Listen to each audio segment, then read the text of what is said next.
It began with a sound that should have been harmless, the low thrum of music spilling out of my garage, laughter bouncing off the walls, glasses clinking as stories of survival and scars were shared.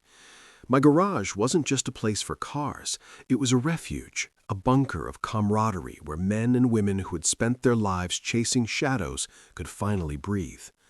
Off-duty police officers, stripped of their uniforms but not their identities, sat in mismatched chairs, their faces softened by the rare luxury of peace. The air smelled of barbecue, smoke curling upward like a signal of freedom. For once, the world outside didn't matter.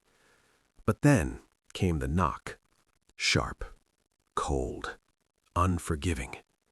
Imagine throwing a party where every guest is a cop, and the one person who calls 911 is the neighbor who thinks she runs the block. Karen. Her name was enough to sour the air. She was the self-appointed queen of the HOA, the kind of woman who believed rules were written for her to enforce, not for her to follow. She had called 911 before, over lawn ornaments, over the color of my mailbox, even over the way I parked my car. But this time, she thought she had me cornered. She dialed those 3 numbers, her voice dripping with false concern, reporting a rowdy, dangerous gathering. What she didn't know was that the people inside weren't just my friends. They were off-duty police officers, men and women who had seen every trick in the book. The sirens came fast, slicing through the night like blades. My guests exchanged glances, some smirking, some shaking their heads. They knew exactly what was about to happen. When the squad cars pulled up, lights flashing, Karen stood proudly at the edge of her driveway, arms crossed, ready to watch me get dragged out in handcuffs. But the moment the officers stepped inside and saw familiar faces, the tension broke. They laughed, shook hands, and realized they had been summoned for nothing more than a petty vendetta. Karen's smile faltered, her confidence cracked, and for the first time, she looked small. But what Karen didn't know was that this wasn't the end. It was the beginning of something far darker. I could have let it go. I could have laughed it off, chalked it up to another Karen moment. But something inside me snapped that night. It wasn't just about the party. It was about every time she had tried to control me, every time she had poisoned the air with her entitlement. I decided then and there that I wouldn't let the authorities handle it. No, this was personal. Revenge would be mine, and it would be slow, deliberate, and unforgettable. The next morning, I watched her routine. Karen lived by patterns, watering her plants at 7 a.m., checking her mailbox at noon, walking her dog at 5. She thrived on predictability, and that was her weakness. I began to plan, weaving suspense into every move. I started small, subtle, a shadow passing her window at night, a knock on her door with no one there, the sound of footsteps on her porch when she was alone. She thought she was being haunted, and in a way she was, haunted by me, by the consequences of her own arrogance. Days turned into weeks, and Karen grew restless. She complained to the HOA board, but no one believed her. She called the police, but they found nothing. Her paranoia grew, her confidence shrank, and I watched with satisfaction as the queen of the block began to crumble. You see, revenge isn't about striking once, it's about striking until the fear becomes permanent. One night, I took it further. I left a note on her doorstep, written in bold letters, "We see you." No name, no signature, just a message that burrowed into her mind. She stayed up all night, lights on, curtains drawn, waiting for something to happen. Nothing did, and that was the point. The silence was louder than any scream. But I wasn't done. I began to dismantle her world piece by piece. Her garden, her pride and joy became my canvas. I slipped in at night, rearranging her decorations, moving her plants, leaving subtle signs that someone had been there. She woke up to chaos, her perfect order shattered. She tried to fix it, but every time she did, I struck again. Her control was slipping, and she knew it. The climax came when I staged the ultimate trap. Karen loved to gossip, loved to spread rumors about everyone in the neighborhood, so I gave her something to talk about. I staged a fake argument in my driveway, loud enough for her to hear, involving 2 of my officer friends. She couldn't resist. She recorded it, thinking she had evidence of misconduct. She sent it to the HOA, to the police, to anyone who would listen. But when the truth came out, that it was staged, that she had been baited, her credibility was destroyed. No one trusted her anymore. She was the boy who cried wolf, and the wolf had finally eaten her reputation alive. And that's when I realized the best revenge isn't just making someone suffer, it's making them irrelevant. Karen withdrew from the neighborhood, her power gone, her voice silenced. She stopped attending meetings, stopped patrolling the streets, stopped knocking on doors. But she couldn't stop watching. I caught her peeking through her blinds, scanning the street, searching for answers that never came. I made sure she saw me sometimes, just a glimpse, a silhouette, a figure walking past her house. Never long enough to confront, but always long enough to remind her that I was there. And then came the whispers. I recorded short audio clips, barely audible phrases like, "We see you," and "It's not over," and played them outside her window at night. The sound was faint, carried by the wind, impossible to trace. She thought she was hearing voices, thought her mind was unraveling. She called the police again, but they found nothing. They laughed behind her back, dismissing her as paranoid. Imagine the terror of knowing you're being hunted, but no one believes you. Karen's desperation reached new heights. She installed cameras around her property, dozens of them, blinking red lights in every corner. But I was careful. I stayed in the blind spots, moved in shadows, never giving her the satisfaction of proof. The cameras became her obsession. She spent hours watching the feeds, rewinding, pausing, searching for evidence. But all she found were empty frames, static, and silence. I decided to break her spirit completely. One night, I left a note inside her mailbox, written in bold letters, "You can't stop what's coming." She found it in the morning, her hands trembling as she held the paper. She ran to the HOA board, demanding action, but they dismissed her again.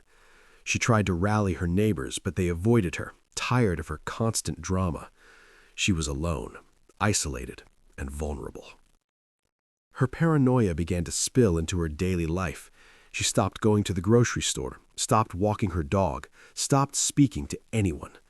She lived in fear, trapped in her own home, waiting for the next strike, and I gave her plenty. I left her front gate open at night, moved her trash cans to the wrong side of the street, scratched faint marks into her fence.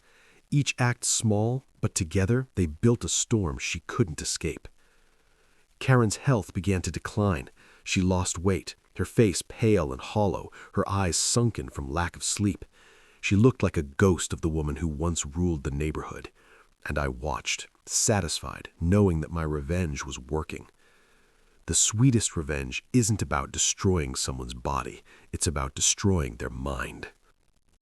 But I wasn't finished. I wanted her to break completely, to reach a point where she couldn't recover. So I staged another trap. I left a fake letter on her porch, written as if from a neighbor, accusing her of spying and threatening to expose her. She panicked, running to the HOA board again, but they dismissed her once more. She tried to confront her neighbors, but they denied everything. She realized she couldn't trust anyone, not even herself. Her paranoia turned into hysteria. She began shouting at shadows, screaming at her dog, accusing strangers of plotting against her. The neighborhood watched in silence, some amused, some horrified, but none willing to help. She had burned too many bridges, and now she was drowning alone. I knew the time was near. Karen was broken, her spirit shattered, her mind consumed by fear. But I wanted one final act, one last strike to seal her fate. I planned it carefully, weaving suspense into every detail, and when the moment came, I was ready. The end of a queen isn't marked by her death, it's marked by her irrelevance. Karen's house had become a fortress, but even fortresses crumble when the enemy is inside your mind. She barely slept, her eyes bloodshot, her hands trembling as she clutched her phone like a weapon.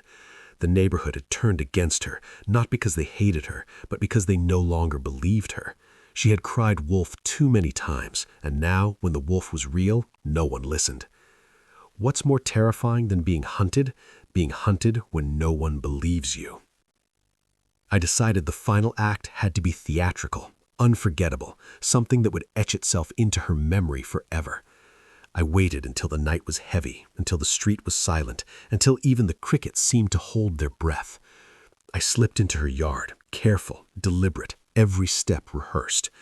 I left a trail of chalk marks on her driveway, symbols she couldn't understand, shapes that looked like warnings. When she woke up the next morning, she screamed. She thought it was a curse, a message from something beyond. And in a way, it was. It was me, reminding her that she was never safe. Her paranoia turned into obsession. She spent hours scrubbing the marks, hours watching her cameras, hours pacing her living room. But I wasn't done. I staged another scene. I left a broken mirror on her porch, shards glinting in the morning sun. She saw her reflection fractured, her face split into pieces, and she knew it was a message. She was breaking, and I was breaking her. Karen tried to fight back. She called another emergency meeting of the HOA, demanding that they take action against me.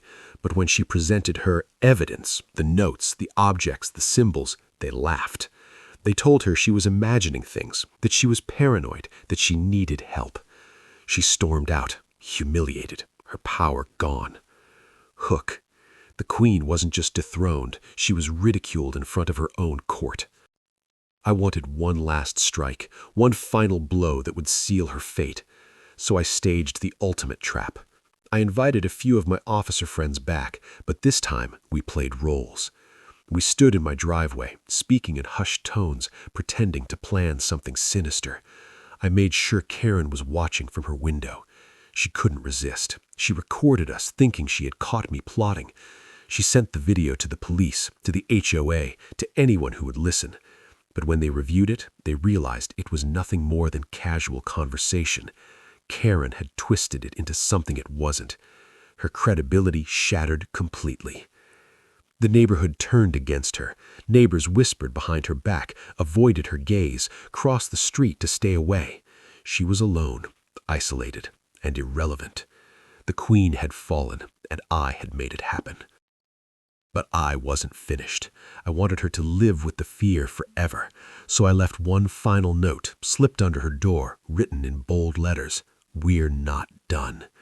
She found it in the morning, her hands shaking, her breath shallow. She knew it wasn't over, knew that the shadows would always follow her. And that was the point. Revenge isn't about ending someone, it's about making them live in fear of what comes next. Hook. The best revenge isn't killing the queen, it's making her live like a ghost in her own kingdom. Karen withdrew completely. She stopped leaving her house, stopped speaking to anyone, stopped trying to fight back. She became a prisoner in her own home, trapped by fear, haunted by shadows. And I watched, satisfied, knowing that my revenge was complete. But the story doesn't end there, because Karen still lives across the street, still peeks through her blinds, still wonders if the next shadow she sees is me. And maybe it is. Maybe I'll strike again. Or maybe the fear I planted is enough to keep her trapped forever. Either way, the queen has fallen, and the garage party will never be forgotten.